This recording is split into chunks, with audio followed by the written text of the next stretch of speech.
How many of you know that love also creates conflict?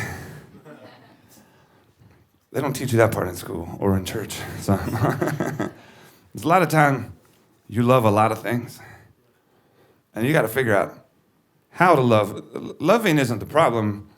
It's figuring out how to do it and what to love.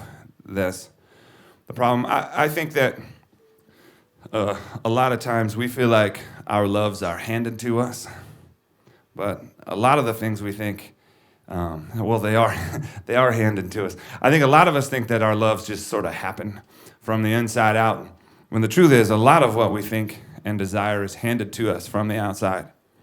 And believe me, there are loves in me I cannot control that are huge, but also I'm learning that one of the keys to life is learning how to love what's good.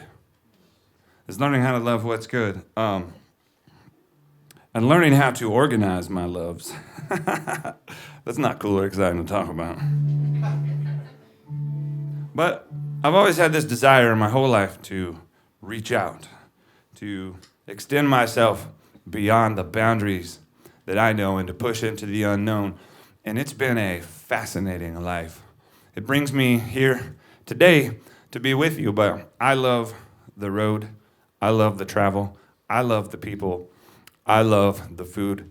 I love the new places. I love this whole idea of conquering and going from city to city and doing these shows and building and growing, pioneer type stuff, pirate type stuff, And the camaraderie is great, I get to do it with people I love, But my wife and I started a family, right?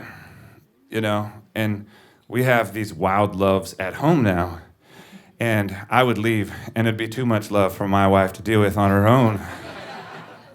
And here I am faced now with two loves to contend with.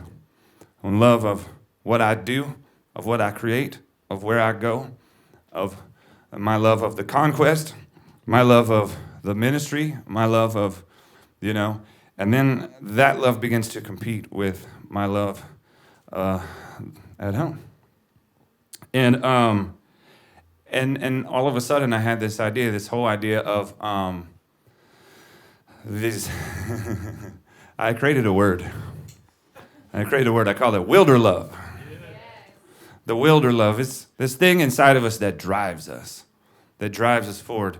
But there is a thing that there are things we can do to, gosh, this sounds so old, to tame the loves.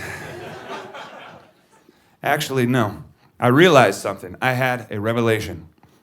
I realized that the greatest adventures happen at home.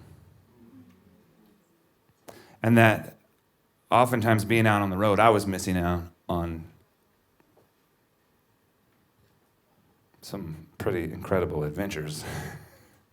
And that in love and in my family, there is I